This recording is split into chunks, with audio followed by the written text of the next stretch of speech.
Communities is an organization that provides affordable housing in Denver, including the Hidden Brook Apartments where Ma Kang lived. Hope serves many refugees from war-ravaged countries and helps them navigate into American life. Well, joining me now to talk more about this is Shannon Knight, who is CEO of Hope Communities. Shannon, thank you so much for being with us. Hi, my pleasure. Thank you so much for inviting us. Yeah, so much to talk about. We were just sitting here sharing that as we were getting into this. Your organization is doing so much to help people after these traumatic events, which indeed are extremely traumatic for all the people that live in there.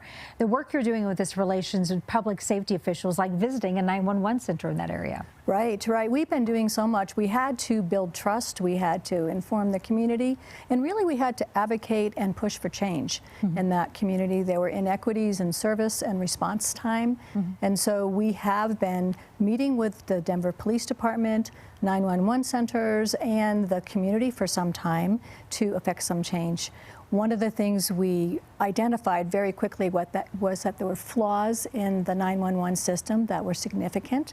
There was problems with rerouting calls. The cell tower, it turns out, were not really programmed correctly.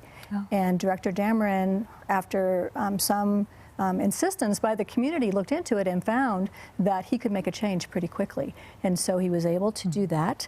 And we identified issues from across the whole state and perhaps the country that might be affected by some of these conversations. We did just go to the 911 center, took several people in to see how it all worked, and it was fascinating, and it helped us to be able to explain to the community how the 911 center works, what some of the issues that they believed were happening in terms of feeling like they had calls dropped and so forth, how that all worked. So it was really pretty exceptional to inform community and start to make some changes. That's fantastic. Shannon, I know our reporting staff has been out there several times. Initially, after that July shooting, people saw a lot of law officers walking out and about. Is that still the case, or what is the community seeing now? We had a lot of policemen, officers who were in the community right after the shooting, and that seemed to drop off. Community members felt like it was dropping off some, but we did just have a community meeting with the Denver Police Department again in presence, and they did say that they have not, it may not be as consistent, but they haven't dropped off, and they definitely are going to be focused in that area. I know one thing that they talked about too is that there just isn't enough activities for the young people. They need more ways for the young people to get involved. Are they working on that, and are you seeing some progress in that area?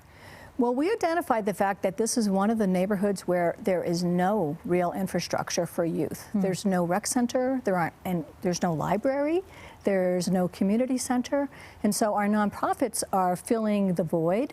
Hope Communities and Spring Institute, Street Fraternity have after-school programs, but we need a lot more. And we have not seen any progress on that front yet, so we will keep pushing for that. Yeah, fantastic work that you're doing. Thank you so much for coming in today. We appreciate it, and all this information will be accessible for all of you at cbscolorado.com. Tori.